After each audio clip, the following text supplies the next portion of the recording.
Muy buen día, chicos. Muy buen día, chicos. Muy buen día con todos ustedes. A ver, recordemos un poco lo que hemos visto semanas pasadas, ¿no? O la semana pasada específicamente. A ver, nosotros la semana pasada vimos el tema de trabajo, ¿no? Eso es lo que vimos nosotros. Ahí está. Muy buenos días, Gerald, Yasore, Martín, Ronald, Joel. Ahí está, muy bien, Joela. Esa es la motivación. Excelente. A ver, ¿cómo se define lo que es trabajo? A ver, recordemos. Se dice que uno trabaja cuando aplica su energía física y mental, pero para poder crear los famosos bienes y o servicios, ¿no? Entonces, en la medida que uno aplique esa energía para poder crear, para poder elaborar los diferentes bienes y o servicios, entonces se dice que la persona está trabajando, ¿no? Eh,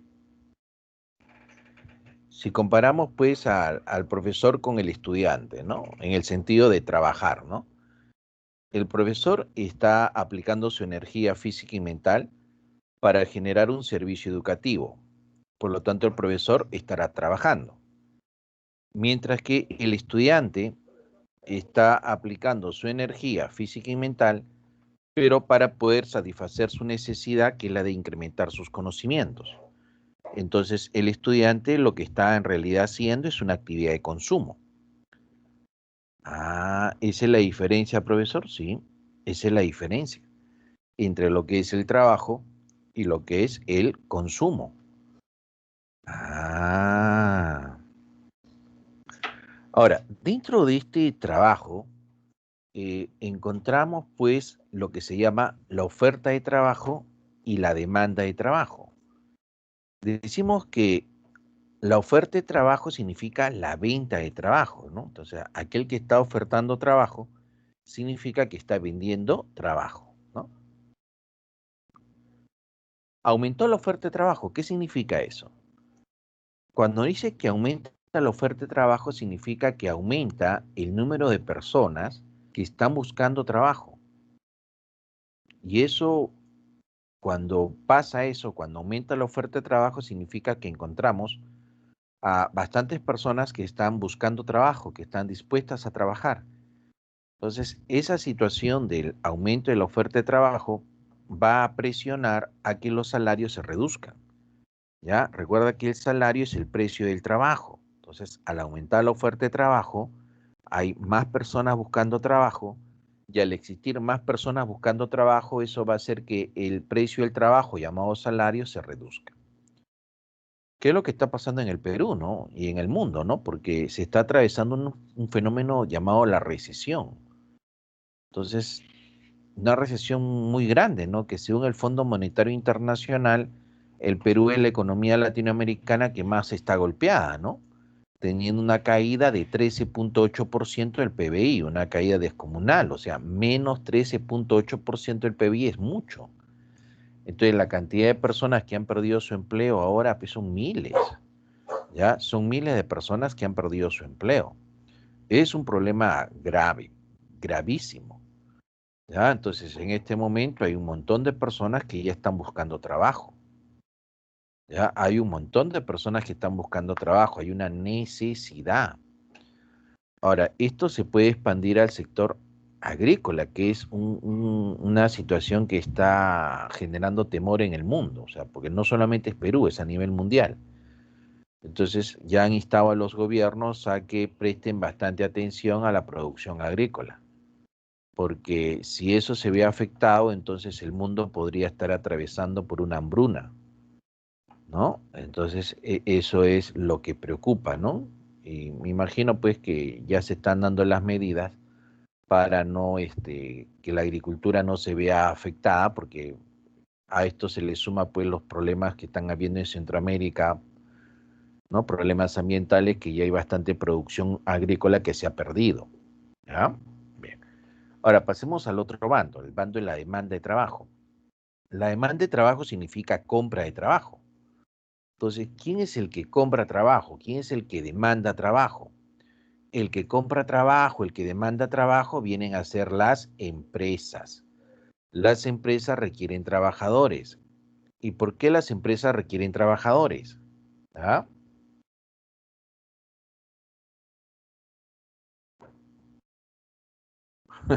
¿Cómo es eso? Ya me comí mi recalentado de pavo. Qué bárbaro. Hoy pavo ha escaseado, pavo no ha habido. La producción de pavo que se ha dado en el Perú este año ha sido muy baja. No sé si usted se ha dado cuenta que ha sido complicado encontrar pavo en estas épocas, ¿no? Eso afecta a la economía. La comida, claro, todavía sobra, ¿no? Bien, bien muchachos, entonces hasta ahí, ¿hay alguna duda, alguna pregunta con respecto al trabajo? Hemos recordado la definición de trabajo, hemos visto la oferta y la demanda de trabajo y recuerde que cuando interactúan la oferta y la demanda de trabajo aparece lo que se llama el mercado de trabajo, ¿no? O sea, el mercado de trabajo o mercado laboral es la interacción entre los que venden y los que compran trabajo. ¿Está bien? Muy bien.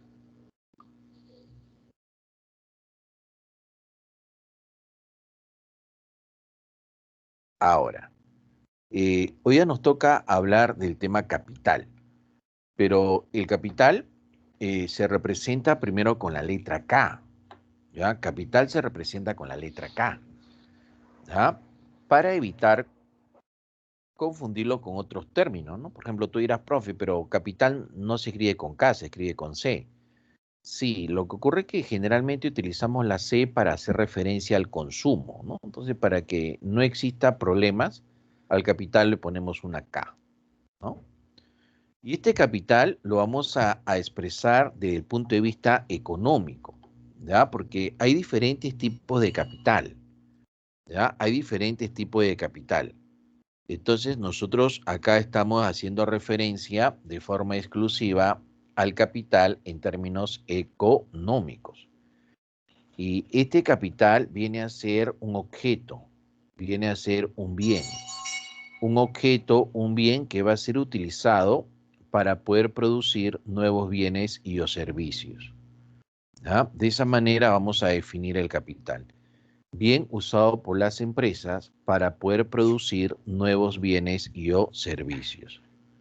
Ah, ¿a eso se le llama entonces capital, profesor? Sí. ¿Ya? A eso le vamos a llamar capital, al bien usado por las empresas para poder producir nuevos bienes y o servicios. Por ejemplo, si usted habla de una panadería, si usted habla de una panadería, ¿cuál sería el capital en una panadería? Bueno, pues profe, el capital en una panadería sería pues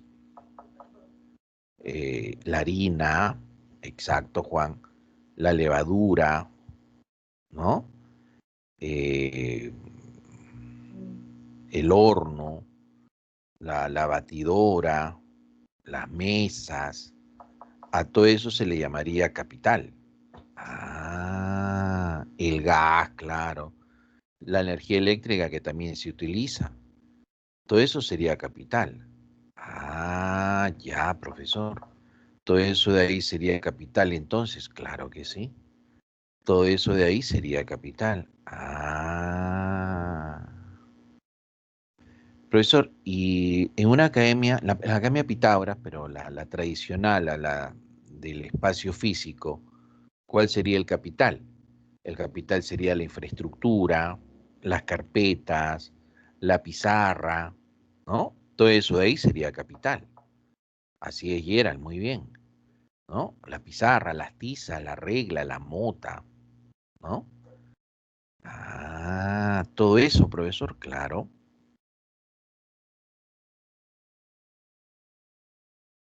Entonces, todo lo que se utilice en la empresa, obviamente todo lo que se use en la empresa es para poder producir bienes y o servicios. Eso es capital, mira, ve. Compara este horno, obviamente que es un horno industrial, es un horno característico, comparado con este horno de acá, ese horno casero, ¿no? Entonces, Si suelto simplemente la palabra un horno y te pregunto es capital o no, entonces todavía hay dudas, ¿no? Por ejemplo, un horno, ¿no? Pero tendría que especificar un poco más, ¿no? Tendría que decir, ese horno es un horno casero, es un horno industrial, cuál es el uso que se le va a dar, ¿no? Entonces, dependiendo del uso que se le dé, pues diremos que es capital o de consumo, ¿no? Ah, sí, ve, profesor, porque cuando es usado por la familia en la satisfacción de sus necesidades, se le llama bien de consumo, ¿ya? En cambio, cuando sea utilizado para generar bienes y servicios que van a estar destinados a la venta, serían llamados bienes de capital. Ah, ya, profesor. Tiene razón, ¿verdad? Tiene razón. Eso de ahí es cierto. Ah, entonces, tendrían que dar diferentes características para poder identificar si es un bien de consumo o es un bien de capital. Ah, sí, sí es cierto. Ahora, eh, profesor, ¿qué pasaría, por ejemplo, si utilizamos ese horno casero para hacer un quequito que va a estar destinado a la venta? Bueno, eso se podría dar, también se podría dar, pero obviamente sería pues en el caso de una empresa hecha por una familia, no sé, un hogar que quiere hacer un pequeño negocio, ¿no? Y para comenzar, de repente podría utilizar este horno casero. Entonces, bajo esas circunstancias, por el uso que le está dando, se convertiría en un bien de capital, pero por el uso que se le está dando. Ah, ¿no? Por ejemplo, imaginemos pues a Pedrito, ¿ya? Imaginemos a Pedrito, ¿ya? Pedrito le dice a su papá, papá, ahora en verano yo quiero poner, quiero vender marcianos en la puerta de la casa, ¿no? Quiero poner mi letrero para vender marcianos. Bueno, su papá, ya, bueno, hazlo, pues le dice Pedrito, ¿no? Para que, bueno, interactúes con la gente, ¿no? Bueno, hazlo. Entonces Pedrito se pone su letrero en la ventana de su casa diciendo se venden marcianos, ¿no? Y utiliza la refrigeradora de la casa, ¿no? Para poner sus marcianos. Y esa misma refrigeradora la utiliza la mamá de Pedrito, pues, para poner el pollo, la carne, las verduras, ¿no? Entonces, en este caso muy particular, esa refrigeradora tiene, tiene los dos lados, ¿no? O sea, cuando lo usa la mamá de Pedrito, esa refrigeradora pues será llamada un bien de consumo, ¿no es cierto? Pero cuando esa refrigeradora lo usa Pedrito para poner los marcianos que van a estar destinados al comercio, a la venta, entonces sería llamado un bien de capital. Ah, sí. Entonces, profesor, cuando yo trate de definir un bien de capital, fundamentalmente tengo que enfocarme en cuál es el destino que se le va a dar, sí. O sea, ¿para qué se está usando? ¿No? Si se está usando para generar bienes y servicios los cuales van a ser comercializados, obviamente será un bien de capital, ¿no? Pero si se le está dando el uso de generar bienes y servicios para el autoconsumo, o sea, para la propia satisfacción de la necesidad de la persona, a eso se le va a llamar bien de consumo, ¿no? Entonces, fundamentalmente, ese va a ser el criterio para poder diferenciar qué cosa es un bien de capital y qué cosa es un bien de consumo, o sea, el destino. O sea, ¿para qué lo estás destinando? ¿Lo estás destinando para usarlo como empresa o lo estás destinando para usarlo como familia? ¿Cuál es el destino? ¿No? ¿Para qué vas a usar ese bien? Entonces, ese va a ser el criterio que usted va a tener que tener para poder diferenciar qué cosa es un bien de consumo y qué cosa es un bien de capital. ¿De acuerdo, muchachos? Muy bien.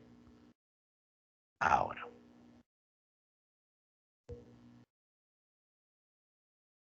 acá, ¿cuál es la importancia?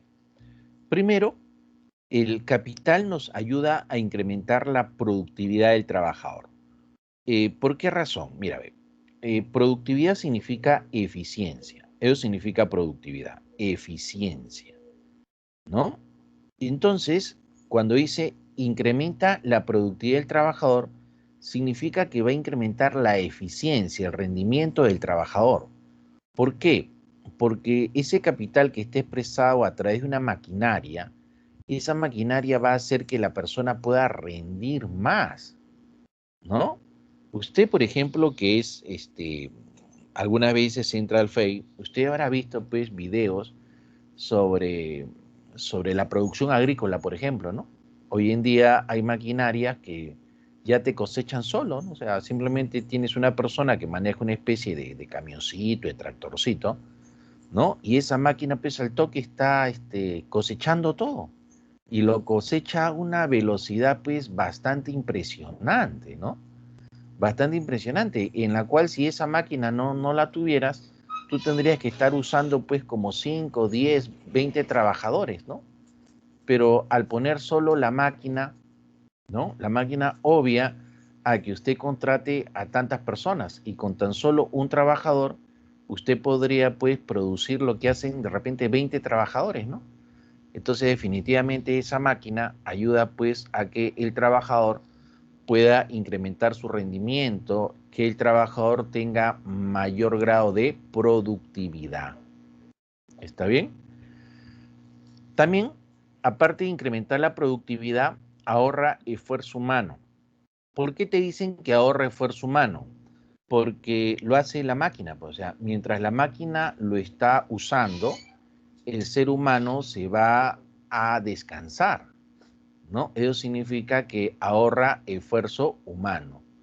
Pero eso también tiene otro ángulo, ¿ya? Tiene otro ángulo, el ángulo de que genera desempleo.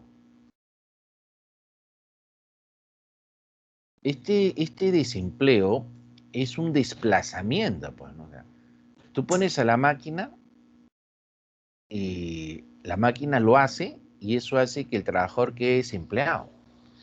Pero tampoco es para que se preocupe tanto, ¿no? O sea, para que diga, profe, pero si hoy en día la tendencia es a que todo sea capital, entonces mire, ve cuántas personas van a salir desempleadas. Es cierto que reemplaza, que sustituye, pero así tanto como desaparecen puestos de trabajo, también aparecen nuevos puestos de trabajo. Eso involucra que nosotros los seres humanos pues constantemente tenemos que ir evolucionando, ¿no? Ahora, por ejemplo, está la economía digital, está el Big Data, o sea, hay minería digital, que si usted retrocede en el tiempo, por historia, en la década de los 90, inicio del 2000, pues era una situación ¿qué pasó acá? ¿No? Una situación donde la gente no lo concebía, ¿no? O sea, pero ahora ya esos trabajos existen, ¿no? Esos trabajos existen. Entonces, y de esa manera van a seguir apareciendo más puestos de trabajo. Pero esos nuevos puestos de trabajo involucran que la gente se capacite. En todo caso, cuando ponemos a la máquina ¿a quién sustituye? ¿A quién reemplaza? Siempre la máquina va a reemplazar al trabajo no calificado. ¿Te das cuenta? Entonces, si la persona no se prepara, si la persona no estudia, entonces definitivamente está condenado a desaparecer porque la máquina sí lo va a reemplazar. Pero si la persona estudia, ¿no? Es una persona que sí va a poder trabajar, ¿no? ¿Cuándo se vuelve obsoleto? Cuando lo que él hace, lo hace la máquina. Entonces, si la máquina hace lo que usted hace, está obsoleto. Tenga por seguro que lo van a reemplazar. Entonces, para evitar que eso ocurra, usted constantemente tiene que estar estudiando, porque usted tiene que hacer cosas que la máquina no lo puede hacer. Si la máquina lo hace, ya fue. ¿De acuerdo? Ya fue. ¿Bien?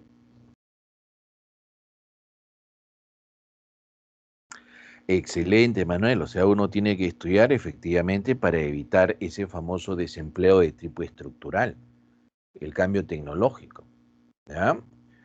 Hay una tesis que la leí, una tesis de Argentina, donde manifestaba, ¿no?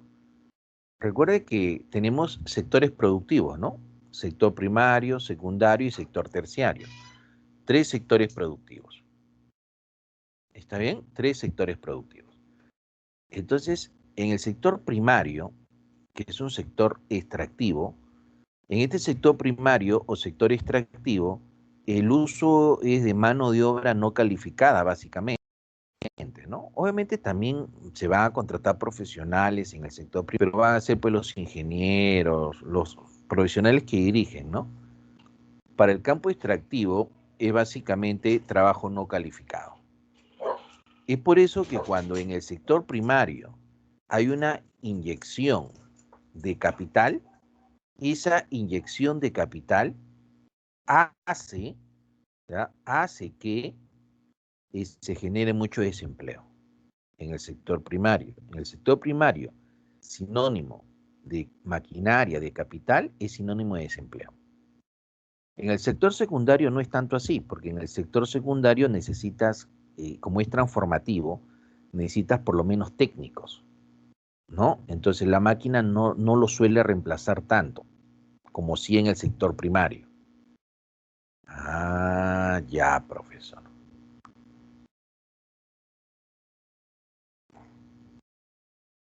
Ahora, ¿cómo se puede obtener el capital? Mira, los neoclásicos liderados pues por Alfred Marshall, ¿no? Alfred Marshall, representante de la escuela neoclásica, sostiene que podemos formar capital a través de la acción del hombre sobre la naturaleza. Ah, mira, ve, claro, Ángel, ¿no? La inteligencia artificial es un rival. Sí es cierto, pero recuerda que, o sea, nosotros los seres humanos tenemos que evolucionar, ¿no? Si desde el momento que la máquina haga lo que nosotros hacemos, frito pescadito, frito pescadito. Solamente vamos a poder hacer algo en la medida que lo que hagamos todavía no lo puede hacer la máquina, ¿ya? Así que constantemente uno tiene que estar elevando, como quien dice, su kit, ¿no? Tiene que estar constantemente elevando su kit, ¿ya? Claro, Juan, pero ese ya es el presente, ¿ah? Es el presente, ¿ya?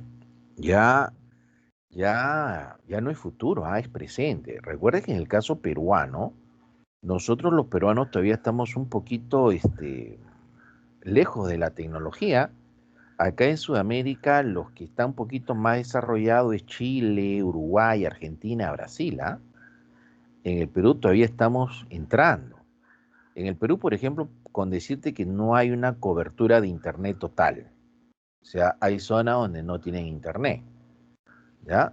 Y en la zona donde sí hay internet, ese internet todavía no es potente, ¿no? Por ejemplo, acá deberíamos tener internet con fibra óptica.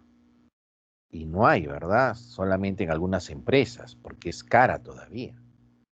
Pero deberíamos tener internet con fibra óptica. Ahora, se está hablando del internet 5G, ¿no? Pero ese 5G va a estar en las potencias. Acá todavía. Entonces la conexión todavía no es fuerte, ¿no? Y encima el conocimiento de, de nuevas herramientas tampoco está totalmente difundido, ¿no? Entonces todavía estamos un poquito lejos en comparación a lo que en el mundo ya existe, ¿ya? Claro, claro. Hay otros países que ya están más desarrollados. Sí, podría ser. Japón, China están en el 2030. Sí, podría ser. Es que nos llevan de verdad bastante ventaja, ¿ya? Mucha ventaja nos llevan ahí. Ahora, regresando a la forma de obtener capital según la escuela neoclásica, la primera forma de obtener capital es a través de la acción del hombre sobre la naturaleza. Entonces nosotros los seres humanos podemos accionar sobre la naturaleza para poder obtener capital. Así, profesor, claro, así es, ¿no? En este caso, usted ve cómo este señor, utilizando un poco de agua, tierra, no lo combina, lo moldea y saca adobes. Entonces hizo capital a través de ese accionar del hombre sobre la naturaleza, ¿no? También podría darse el caso que el hombre tale un árbol, ¿no? Tale un árbol y ese árbol talado lo transforma en una mesa. Entonces ahí también hizo capital, pero hizo capital también debido a la acción del hombre sobre la naturaleza, ¿no? La otra forma que te dicen los neoclásicos es a través del ahorro. ¿Qué se dice? ¿Qué es el ahorro? Dice, el ahorro es la riqueza no consumida, ¿no? Aquello que se ha guardado. Ese es el ahorro, la riqueza no consumida. Mm. Si ponemos una empresa, una avícola, ¿no? Pregunto, ¿todos los huevitos de gallina los empollarán? ¿No? Acá, por ejemplo, usted ve cómo los empollan, ¿no? O sea, no es el método natural donde la gallina se siente, empolla y salen los pollitos, no, no, acá simplemente agarran a los huevitos y los ponen en estas incubadoras artificiales y ahí salen los pollitos. Es por eso que ahí no tienen ese registro, ¿no? No sé si usted se ha comprado pollitos y se ha preguntado, ¿y por qué cuando crecen y ponen huevos no los empollan? Porque no tienen ese registro. Las que empollan son aquellas que vienen de corral, ¿no? Que han nacido y han visto a su madre, entonces tienen ese registro, ¿no? Por eso que cuando crecen y ponen huevos, estas gallinitas también empollan. Las otras no, no tienen el registro de haberse convertido en madres. ¿Ah?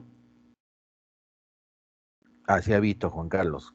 Bien, ese datito, ¿no? Ese datito es importante, ¿no? O sea, todas las gallinitas no están preparadas para ser madres, ¿no? Porque no tienen ese registro, ¿no? Ah.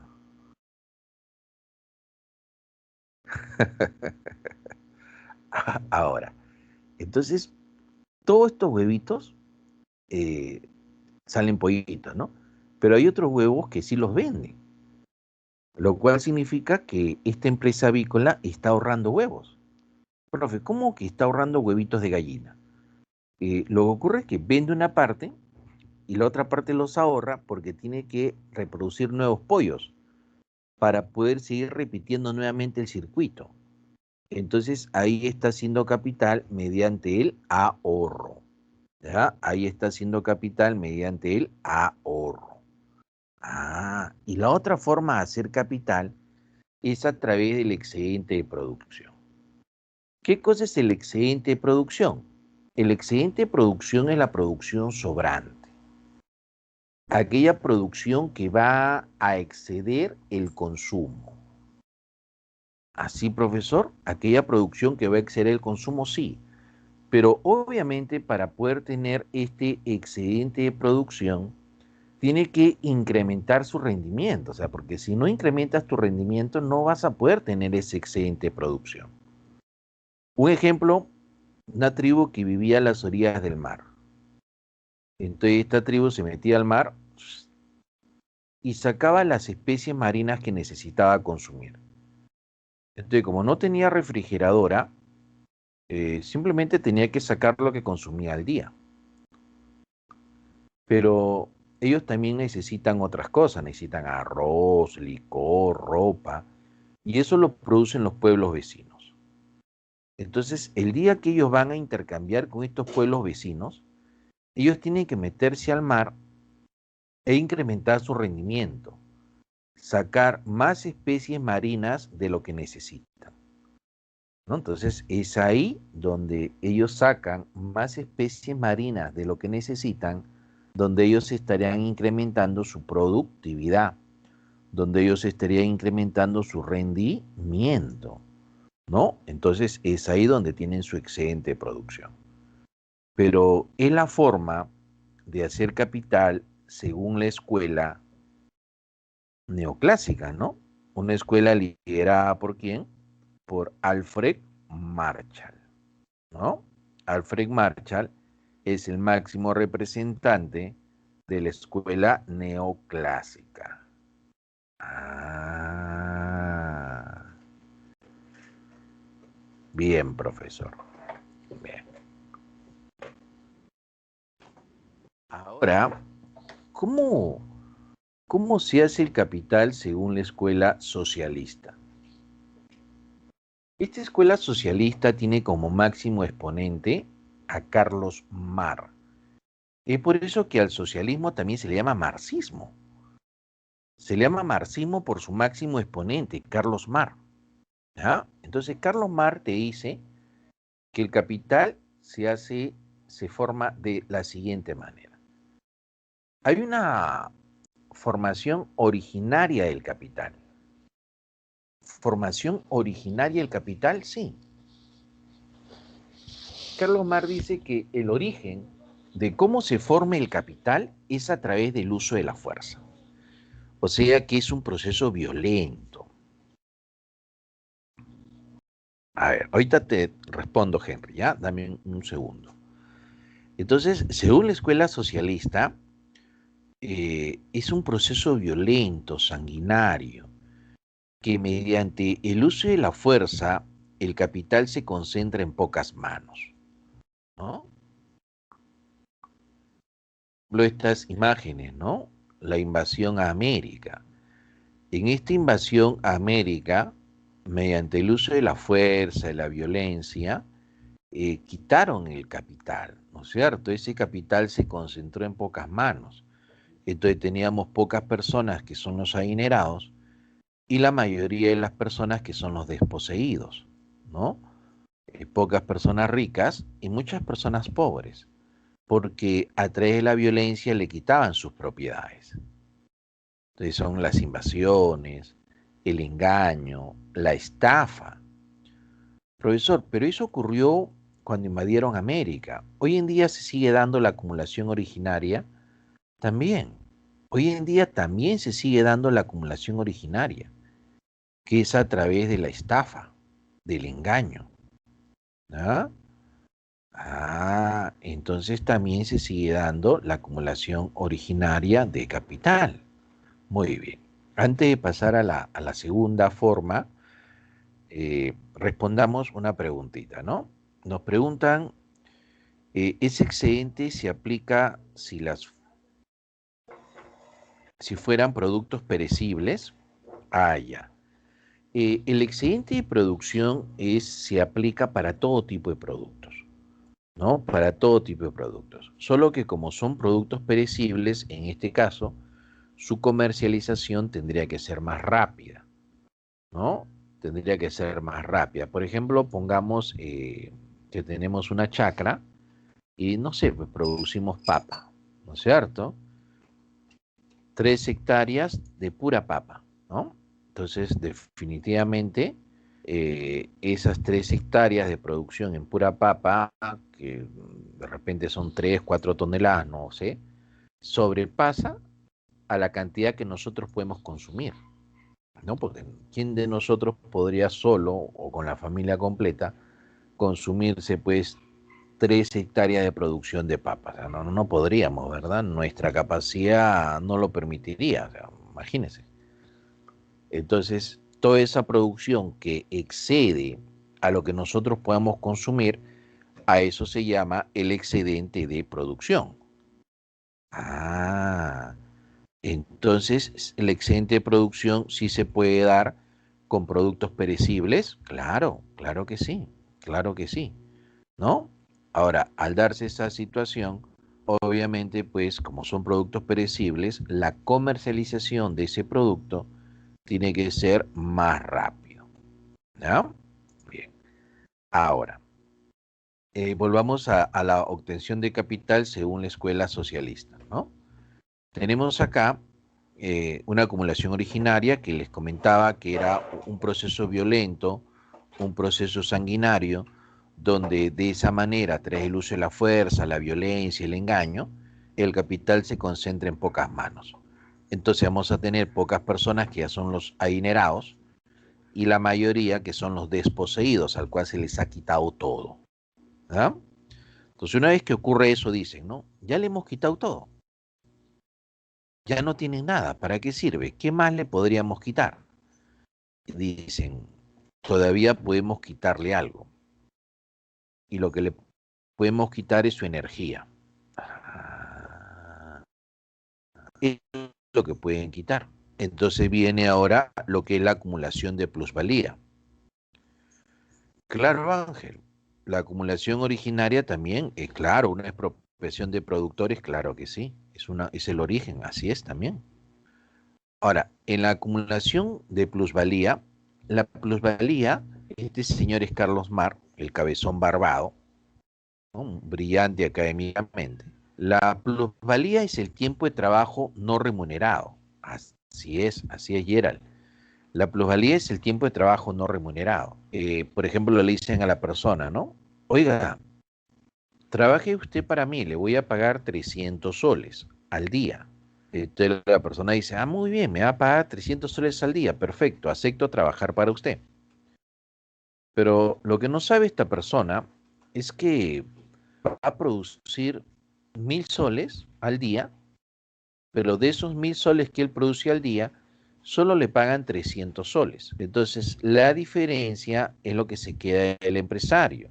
Esa diferencia es la llamada plusvalía, ¿no? El tiempo de trabajo no remunerado. Ah, ya, profesor. Mire usted acá. Aprecie esta imagen. Le voy a dar unos segunditos, unos 10 segundos para que la vea. Con calma, mire. ¿Qué saca de ahí?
Muy bien.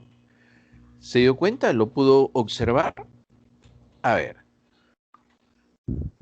para que lo pueda entender esta imagen, voy a ponerle un ejemplo.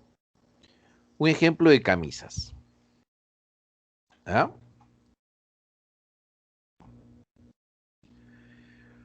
Vamos a imaginar que producir una camisa cuesta 20 soles. Costo de producción, ¿ah? ¿Ya? Costo de producción de una camisa es de 20 soles. Ahora, su precio de venta es de 40 soles. O sea, el costo de producción es 40, pero se vende a 40 soles. 20 de costo, 40 de precio de venta. Ganan 20 soles, ¿verdad? Entonces usted va y pregunta, señora o señor, ¿no? ¿Cuánto está la camisa? Y le dice 40 soles. Y podría hacerme una rebaja y te dicen la clásica, ¿no? No, pues si le rebajo ya no gano, si le estoy dando a costo prácticamente. Esa es la clásica. Y usted paga 40 soles por esa camisa, ¿no? Dentro de esos 40 soles por esa camisa está los 20 soles que cuesta producir la camisa más los 20 soles de ganancia del que produjo la camisa. ¿Está bien? Perfecto. Ahora, ¿qué pasa acá? Este trabajador, míralo cómo está prácticamente enjuto, o sea, chapado al hueso, flaco, ¿verdad? Flaco. Entonces decimos, esta persona, al realizar su trabajo, ha tenido un desgaste. Ese desgaste sería su costo de producción, ¿ya? Ese desgaste sería su costo de producción. ¿Cuánto de desgaste tiene? Vamos a imaginar que al día se ha desgastado 200 soles. 200 soles de desgaste, ¿ah? 200 soles de costo de producción. Pero sin embargo, este señor al día le paga solo 30 soles. nada más que 30 soles. Entonces, lo que está ocurriendo acá es que el pago que está recibiendo, que es de 30 soles, es un monto menor al costo de producción que él ha tenido. Su desgaste de 200 soles, que involucra su costo de producción, 200 soles. Y solo le han pagado 30 soles. O sea, esos 30 soles que le están pagando no está alcanzando para reponer el desgaste que él ha tenido. Es por eso que usted lo ve ahí flaco. Y si no hace la reposición de ese desgaste que él ha tenido, obviamente tampoco le va a alcanzar para poder mantener a su familia.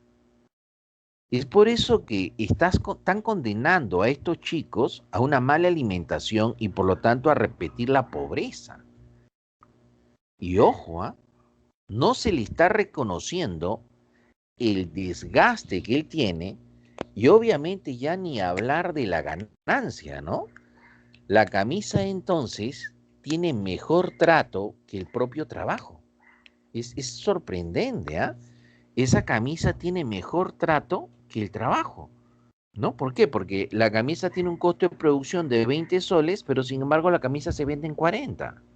O sea, el dueño de la camisa sí está ganando. El trabajador tenía un desgaste de 200, pero ni siquiera le reponen el desgaste. O sea, gasta 200, pero le pagan 30, imagínate. Y su ganancia ya ni siquiera eso tiene derecho a hablar. Entonces eso es la plusvalía, pues. Es por eso que usted mire acá, el que está pagando los 30 soles está gordito, porque obviamente está ganando. Obviamente está ganando. Ah, él está acumulando plusvalía. Y no, se aplica también en el sector formal. En el sector formal también se aplica.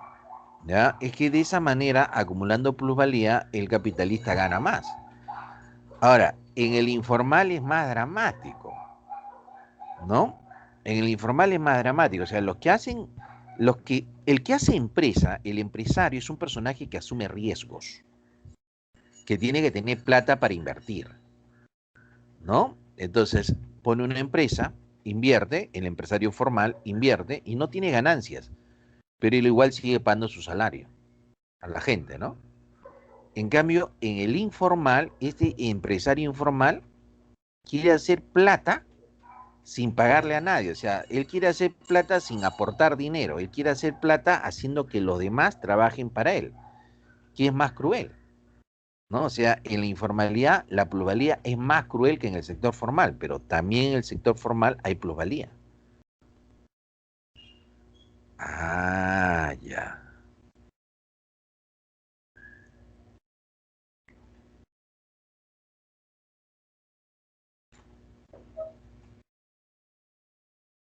Se te fue el internet, Juan. La plusvalía es el trabajo no remunerado, el tiempo de trabajo no remunerado, aquel que no le pagan al trabajador, ¿no?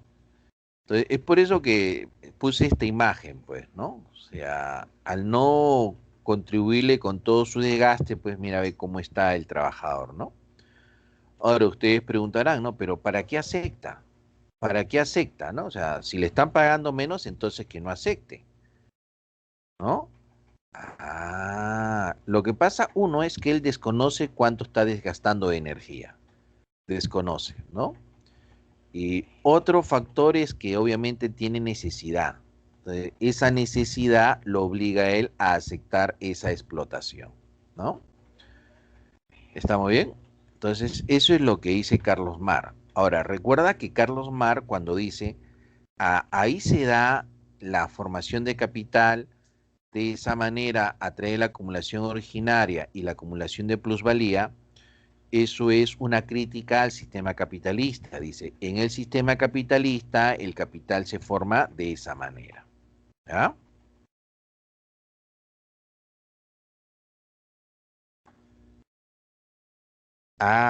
Si el informal no le paga a su trabajador, ¿puede denunciarlo? Sí, todo se puede denunciar.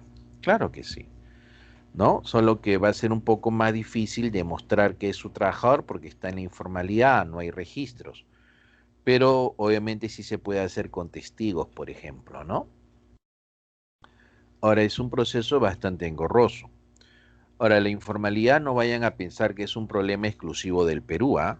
La informalidad es en todo país tercermundista, la informalidad es muy grande, y sí es cierto, la informalidad es muy alta. En el Perú está bordeando más o menos el 70%. Ah, con la persona discapacitada es más grave todavía, ¿no? Es más grave, ¿ya? Ahora, en los países desarrollados también hay informalidad, pero su informalidad en los países desarrollados es menor. A ver, acá tienen una pregunta para ustedes. A ver, le voy a dar unos segundos.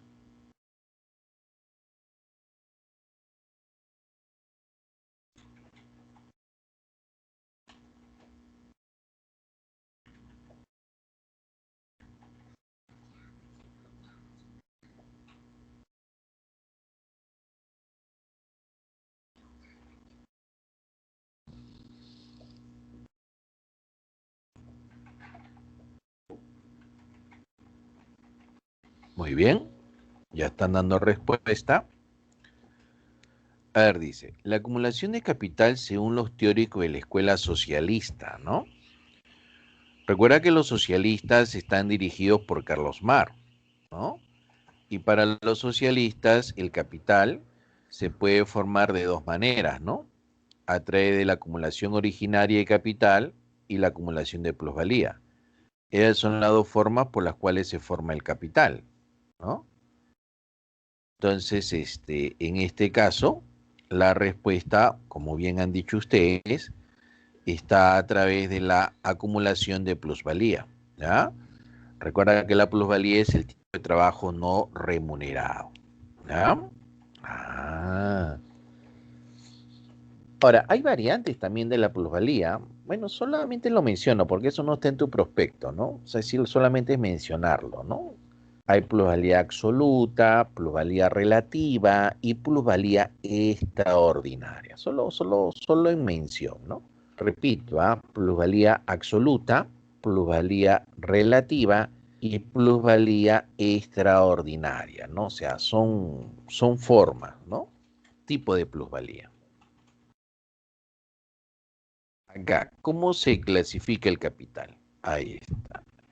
Esta es la versión de la escuela neoclásica, lo que está acá, y acá está la versión de la escuela socialista. ¿Sí? A ver, voy a darte unos segundos para que pueda visualizarlo eso.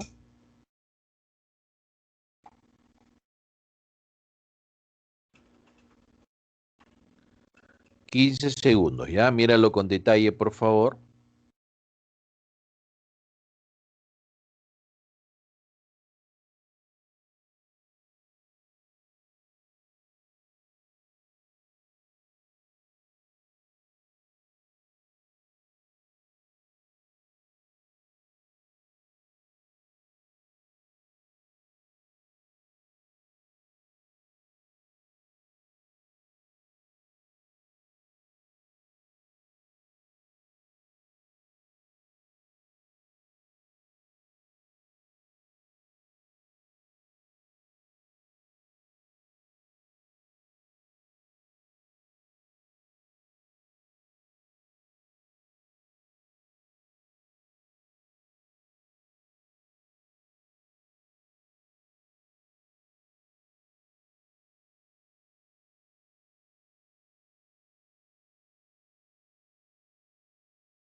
Bien, a ver, vamos a poner acá el puntero láser. Mira, los neoclásicos, cuando clasifican el capital, toman el criterio de la rotación. Ya, cuando decimos el criterio de la rotación, significa el criterio del cambio. ¿Ya? Es por eso que le dan el capital fijo y circulante. Pues, o sea, le dicen fijo porque es un capital que no va a cambiar, o sea, es fijo. Y le llaman circulante porque es un capital que continuamente cambia, ¿no? Se va modificando. Por eso le llaman rotación. En cambio, los socialistas, el criterio es el criterio del valor. ¿Genera o no genera valor? Y es eso en razón del nombre porque le llaman capital constante y variable. Le llaman capital constante porque su valor no cambia, su valor va a estar constante. Y le llaman variable por eso mismo, ¿no? Su valor va a cambiar. En este caso se va a incrementar. Ah, ya.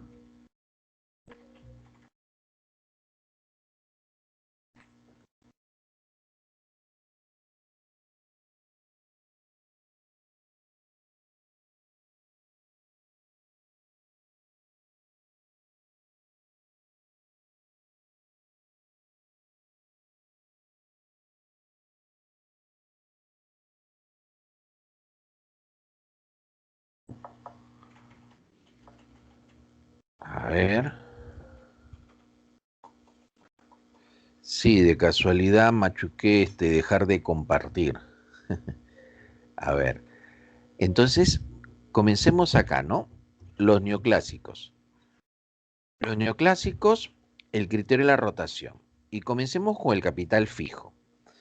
Se le llama capital fijo porque es un capital que no va a cambiar, al menos en el corto plazo. Entonces, implica que este capital fijo es un capital que se va a utilizar varias veces. Es un capital que va a ser usado en varios procesos de producción, ¿no? Se utiliza varias veces. Ese es el capital fijo, ¿no? Ejemplo de capital fijo son las maquinarias, las herramientas. Mire por acá. Estos son los ejemplos. Todo esto acá.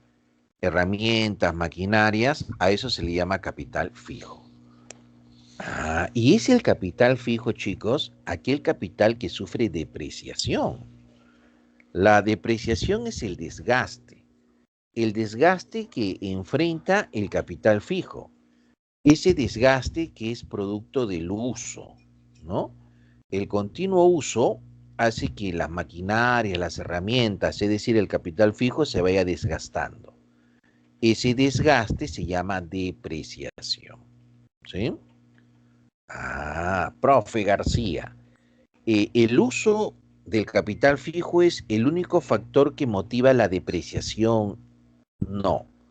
La depreciación de forma general es la pérdida de valor, ¿no? Y ese capital fijo puede perder valor por su desgaste. Está muy bien, pero también puede perder valor por el avance de la tecnología. El avance de la tecnología genera pues que haya muchas cosas que queden obsoletas, ¿no? Y el quedar obsoletas involucra pues también que sea depreciado. Ahora, el capital circulante. El capital circulante es aquel capital que solamente se puede utilizar una vez. ¿Y sabe por qué solamente se puede utilizar una vez?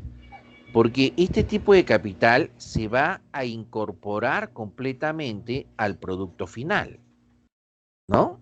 Entonces, lo correcto es mencionarlo de esa manera, ¿no? Que se incorpora completamente al producto final. Ejemplo, en una fábrica textil, la tela sería capital circulante. ¿Por qué la tela sería capital circulante? Porque esa tela se estaría incorporando completamente al producto final, ¿no? Que es la camisa, la blusa, etc., ¿no? En una fábrica de calzado, el cuero también sería capital circulante, porque ese cuero se estaría incorporando completamente al producto final. Ah, por eso sería el nombre de circulante, claro. Entonces, es ahí donde viene el nombre de fijo y circulante, ¿no? El fijo te dura varios procesos productivos, en cambio el circulante te dura solo uno. ¿Y por qué solo te dura un proceso productivo? Porque el circulante se va a incorporar completamente al producto final, ¿no? Ahora, tanto el fijo como el circulante están dentro de lo que se conoce con el nombre de capital productivo. ¿Está bien? Muy bien. Ahora, según la escuela socialista, recuerda que el criterio es la generación de valor, ¿no? Y tenemos capital constante y variable. Mire acá todo el capital constante que hay. Mira todo ese ejemplo. Observe desde dónde a dónde comprende esa llave, ¿ya? Entonces, insumos, vehículos, locales, todo eso es capital constante. Ahora, el capital constante, esta es una versión socialista, el capital constante es el dinero, ya eso dice Carlos Marx, es el dinero que se va a destinar a la compra de vehículos, locales, insumos que me va a permitir poder producir. O sea, es el dinero que se usa para poder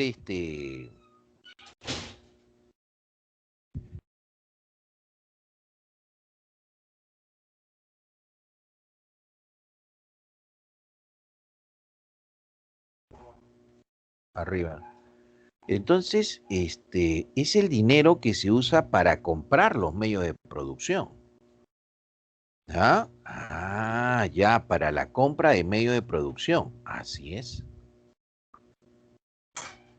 En cambio, el capital variable es el dinero que se usa para comprar fuerza de trabajo.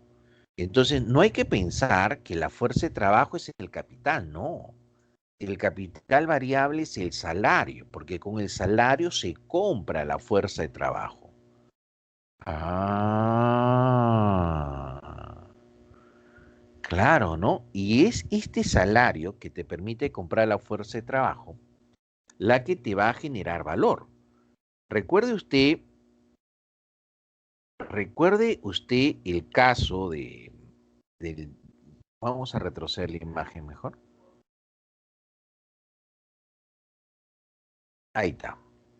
Este caso, mira, para este señor, el pago que está haciendo, el pago que está haciendo se llama salario, ¿verdad? Ese es el salario que está pagando. Pero él estaba pagando, recuerda, 30 soles al día, ¿verdad? Mientras que este obrero tenía un desgaste de 200 soles. Entonces, mira, él pagó 30 soles, pero ¿qué obtuvo a cambio? 200 soles, o sea, 170 soles más de lo que él pagó. Entonces, estos 30 soles para él, ¿le está generando valor? Sí, le está generando valor. Ah, y ese valor es fuente de la plusvalía. Claro, ¿no, profesor? Muy bien. Ahora, el capital fijo aparece acá. Recuerde dónde está el capital fijo, ¿ah? Ahora, tampoco se vaya a olvidar que el fijo y el circulante forman parte de lo que se conoce con el nombre de capital productivo, ¿ya?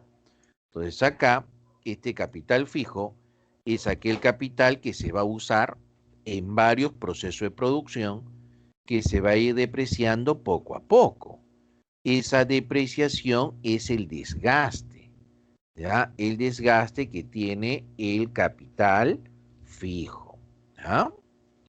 Ahí tiene, por ejemplo, ese auto que luego de cierto tiempo, después de haberlo usado, pues mira, ve cómo va a estar. Uy, uy, uy, ¿qué pasó acá? Acá se ha depreciado, ¿sí o no? Acá ha perdido su valor, ¿no es cierto? Ah, sí, pues, profe. Esa depreciación es propia del capital fijo.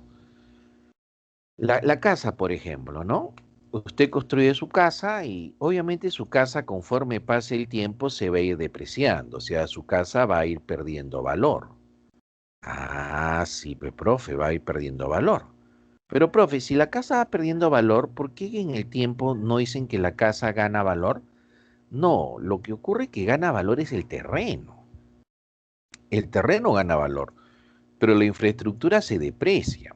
Y su terreno gana valor porque la zona se urbaniza, ¿no? Es por eso que al final el valor que gana el terreno es más grande que el valor que pierde la infraestructura, ¿no?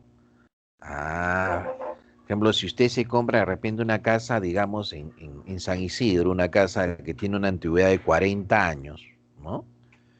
Entonces, lo más probable es que usted tenga que reforzar esa casa, ¿no? O sea, ponerle más columnas para hacerla resistente, porque como ya tiene una antigüedad de 40 años, obviamente esa infraestructura está debilitada, ¿no? Entonces, mínimamente usted tendría que ponerle columnas, ¿no?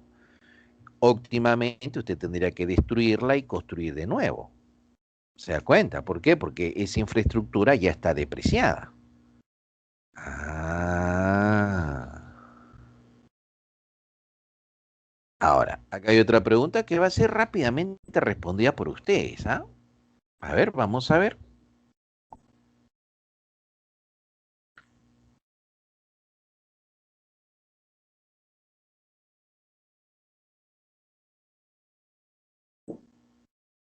Ahí mientras la responden, ahí están unas fieras ya. El capital lucrativo, ¿no? El capital lucrativo es un capital que no te produce nada nuevo, pero sí te va a producir un ingreso para el dueño, o sea, lucro. El capital lucrativo es un capital que no produce nada nuevo, pero sí va a generar ingresos a favor del dueño, ¿no? Por ejemplo, capital lucrativo sería el alquiler de una casa, el alquiler de un departamento, ¿no? El préstamo de dinero, son capitales lucrativos, ¿no? Ahora, acá en la pregunta dice, ¿no? Al tipo de capital que es utilizado varias veces en la producción y sufre depreciación se conoce con el nombre, claro que sí, muchachos. Muy bien, muy bien, Diana, Rocío, ¿no? Yasore, José Luis, Enzo, Lucas, Andrea, Marjorie, ¿no? Alejandra, Milagros, María, Rosario, Miguel, Josué, Emanuel, Joel, Marjorie, Patrick, Blanca, Jocelyn, están unas fieras, ¿ah? Germán, Juan, Ángel, ¿no? Ahí está Juan Jesús, ¿no? Muy bien. La respuesta es la A, pues, ¿no? Ahí está. Ahora, acá a algunos de repente le genera la confusión, ¿no, profe? Si es maquinarias, herramientas, eso también pudo haber sido constante.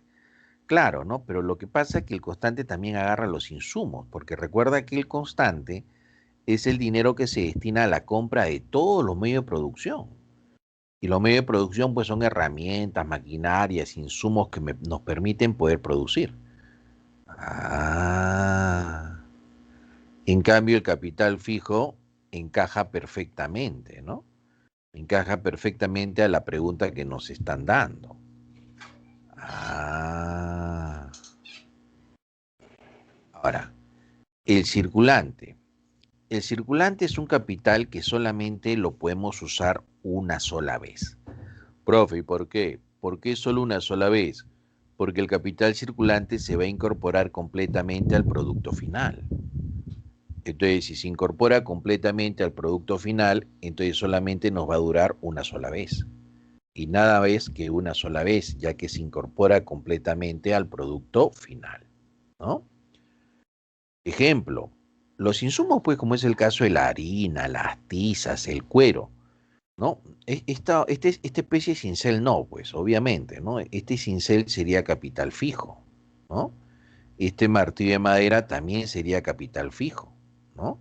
Pero el cuero, las tizas, el trigo, eso sí sería capital circulante, ¿no? La harina de trigo, ¿no? En una peluquería, ¿cuál sería el capital circulante? En una peluquería el capital circulante sería ¿cuál? Sería pues el alcohol, el gilet que usan, el agua, las cremitas, ¿no? El champú, porque también usan champú en una peluquería, ¿no? Eso sería capital circulante. A ver, la pregunta dice, ¿no? Los elementos productivos que se incorporan totalmente en un solo proceso productivo forman parte. Bueno, ese es de cajón, ¿no? Ahí está. Esa sería la respuesta, ¿no? El capital circulante, exacto. Muy bien. Claro, ahí están dando también ejemplos de circulante, el champú, gel, tintes, ¿no? Muy bien, ¿ah? Excelente, muchachos. Están unas fieras.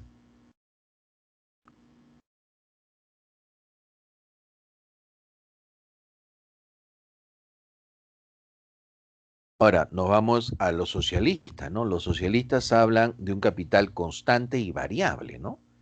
El constante es el dinero que se destina a la compra de los medios de producción. Y los medios de producción son cosas inertes, pues chicos. Los medios de producción no tienen la capacidad de crear valor. Ya no van a crear valor, solo lo van a transferir, ¿no? Máquinas, herramientas, insumos. Mientras que el capital variable va a ser el dinero que se destina para poder comprar fuerza de trabajo, ¿no? Y eso es el que va a crear valor, ese es el que va a ser fuente de plusvalía, ¿no? ¿Y con qué compramos fuerza de trabajo? Compramos fuerza de trabajo con el llamado salario. Con el llamado salario vamos a comprar fuerza de trabajo. Ah. Ahora, otro tipo de capital, preguntaron, por si acaso, preguntaron el caso del capital comercial. El capital comercial viene a ser el dinero que utilizan los comerciantes, pues, ¿no? Ellos compran una mercancía con la intención de revenderlo a un precio más alto, ¿no? O sea, ellos no lo compran para usarlo, sino compran para revenderlo, ¿no?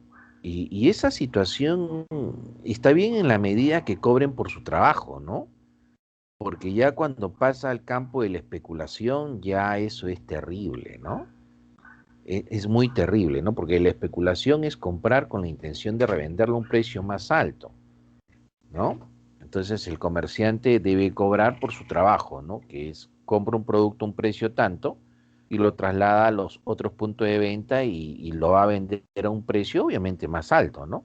Porque hay un trabajo que está desempeñándose. Hasta ahí está bien. El problema es ya cuando especulan y lo comienzan a vender a un precio excesivamente alto, ¿no? Porque eso ya es una forma de estafar al otro, ¿no? O sea, de quitarle el dinero al comprador. Entonces, ahí viene el detalle, ¿no?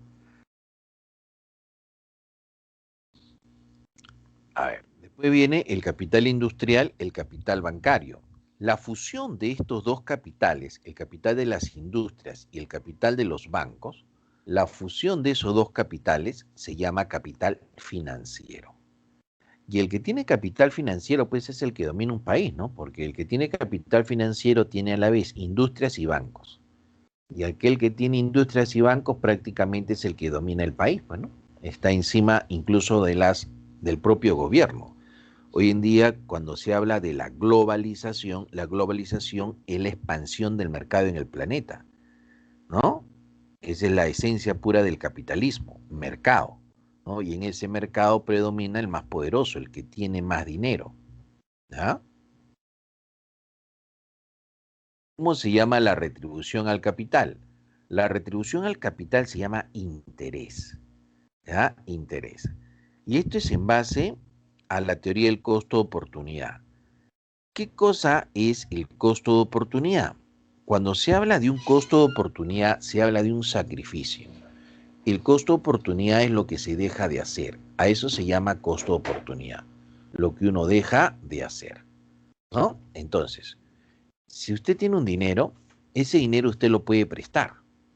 Y si lo presta, la compensación que va a recibir se llama tasa de interés. ¿Está bien? Pero si en vez de prestarlo, usted lo puede generar a una actividad productiva.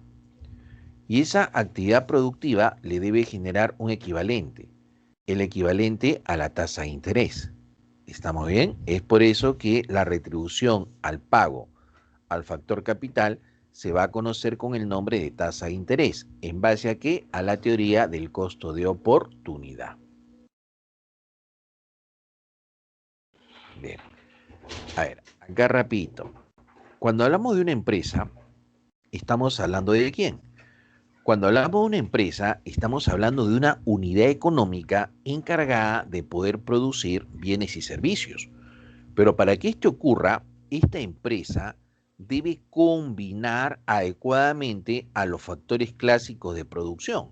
¿Cuáles son esos factores clásicos de producción? Son la naturaleza, el trabajo y el capital. Esa combinación adecuada de los factores productivos hace que la empresa pueda producir bienes y o servicios. ¿Ya? Ahora, no vayan a pensar que la empresa es una infraestructura. No, no es cierto. La empresa no es una infraestructura. La empresa es una organización. ¿Ya? Esa es la empresa, una organización que se va a encargar, sí, de combinar adecuadamente a los factores productivos. Para eso, obviamente, tiene que organizarse, ¿no? Ah. Ahora, ¿cuáles son sus características? Mira, vamos a ponerla rápido acá. El fin económico, ¿no? Siempre el fin económico va a involucrar la intervención del hombre sobre los recursos naturales para poder sacar la utilidad de ellos. Entonces, el fin económico de la empresa es generar una riqueza a través de la elaboración de bienes y o servicios. ¿Ya? Recuerde que el ser humano tiene una vida muy limitada. Nosotros en realidad vivimos poco tiempo, ¿no? Por ahí algunos afortunados pues viven 100 años, un poquito más, ¿no? Pero los demás no llegan a esa edad, ¿no? 80, 60 años, ¿no? O sea, vivimos poco. Entonces, si vivimos poco, el ser humano pues debe aprovechar lo útil que nos da el planeta.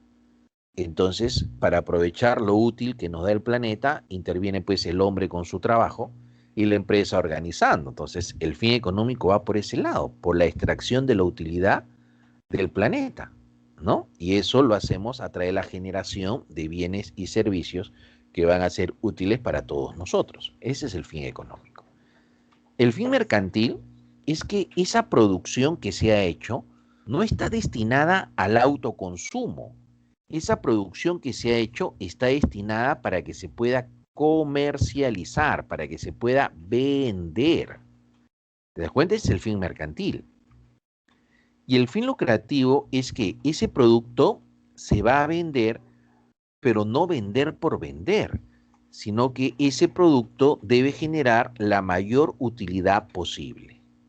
¿Ya? Eso es lo que va a pasar. Debe generar la mayor utilidad posible, la máxima ganancia posible. Y esa máxima ganancia se obtiene de esta manera, mira, ve. Si usted solamente pusiera ganancia, usted tendría que hacer una diferencia ingresos menos costos. Entonces, si usted al ingreso le resta el costo, sale su ganancia.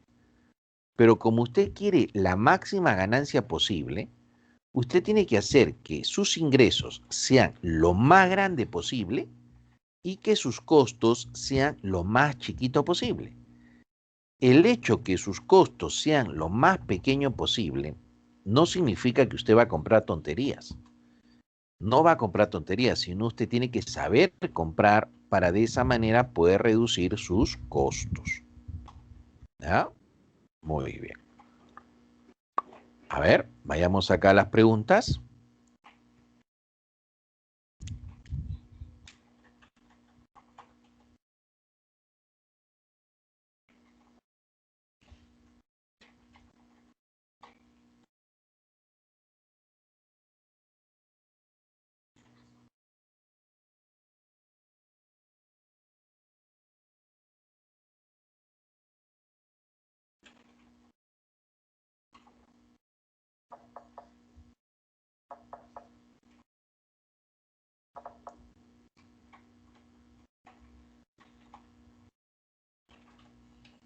Muy bien, ya dieron la respuesta. A ver, vamos a ver.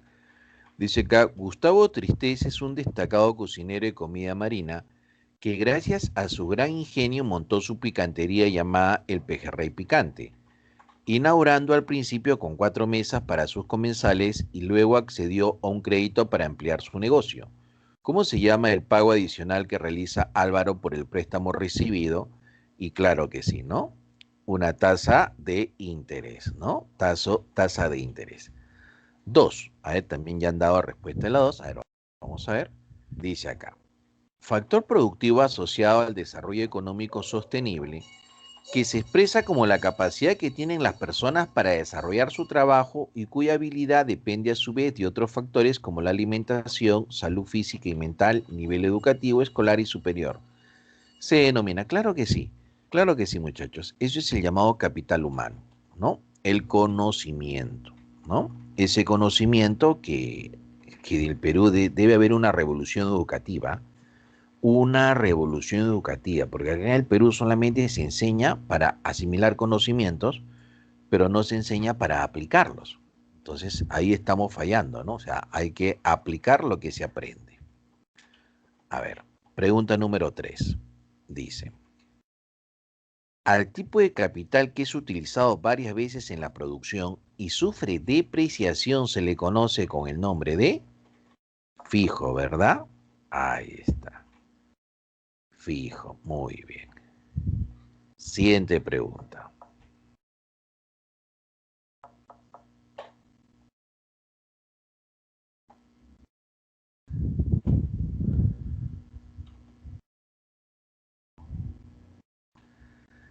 Cuatro. Si una empresa eleva su producción utilizando su misma infraestructura y sin emplear mayores fuerzas laborales, ¿habrá aumentado su? Claro que sí. La productividad. Muy bien. Excelente, chicas. 5. Señale cuál de los componentes del estado financiero de una empresa se considera capital. Bueno, en este caso es su patrimonio, pues. La alternativa D. 6. La unidad económica de servicios cuyo desarrollo de actividades permite obtener principalmente los medios de vida y sobrevivencia de sus propietarios es la. Bueno, podría la unidad económica de servicios cuyo desarrollo de actividades permite obtener principalmente los medios de vida y sobrevivencia de sus propietarios, de sus dueños, o sea, más de uno, dice. Entonces tiene que ser la más chiquita, pues la microempresa, la alternativa B, ¿no? Ahí está. 7. En teoría, la transferencia de las empresas públicas al sector privado tiene como objeto fundamental promover. Esto es lo que se llama la privatización, ¿no? Claro, y lo que es tarifas competitivas, ¿no? Porque eso es lo que genera la competencia. Tarifas competitivas. ¿Ya? Alternativa B. Aunque muchas veces eso no pasa, ¿no? Por ejemplo, en AFP hay competencia, pero sin embargo la comisión que te cobran es alta, ¿no? O sea, acá en el Perú de verdad están abusando las empresas privadas. Los bancos, hay competencia, pero sin embargo la tasa de interés que te cobran en el Perú es una tasa altísima. Es una tasa más alta que la que cobran en otros países como Brasil, Argentina, ¿no? Entonces acá en el Perú el sector privado está abusando en las tarifas, pero rotundamente, ¿ah? Ahora, 8. Señale la empresa que no necesita socios. Bueno, la que no necesita socios es aquella empresa donde solamente hay un dueño, ¿no? Que en este caso sería la alternativa B, ¿no? La panadería Rico EIRL, ¿no? Esto significa empresa individual de responsabilidad limitada. Ujú. La 9. ¿Qué dice? Cuando el capital está representado por acciones, es una empresa anónima, pues. Las sociedades anónimas son aquellas empresas que tienen acciones. Las acciones representan propiedad. ¿Ya? Eso representa las acciones, propiedad. 10. El día de hoy, Gastón tiene que hacer unas reparaciones en su casa y conversando con el electricista que lo fue a visitar, le comentó su interés por formalizar su situación y constituir una empresa de forma simple y sencilla, donde él pueda trabajar de manera independiente como único propietario. Ya, sí, único propietario. Si es el único, pues entonces tendría que ser la D, ¿no? Una empresa individual de responsabilidad limitada. Bien, muchachos. Hemos llegado ya al momento de comenzar su examen. Ahora vamos a dejar de grabar.